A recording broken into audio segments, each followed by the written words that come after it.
به قرب گلعذاران دل مبندید. گلعذاران یعنی کسانی که زیبارو هستند. میگه به نزدیکی به اونها دل نبرید.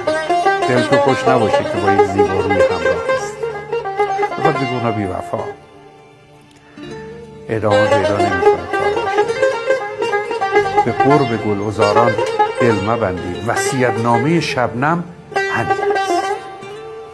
شبنم قطره آبی که روی برگ گل زیبا می نشینه.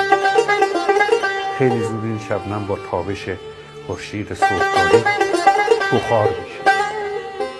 این وصال شبنم با گل ادامه پیدا نمیکنه.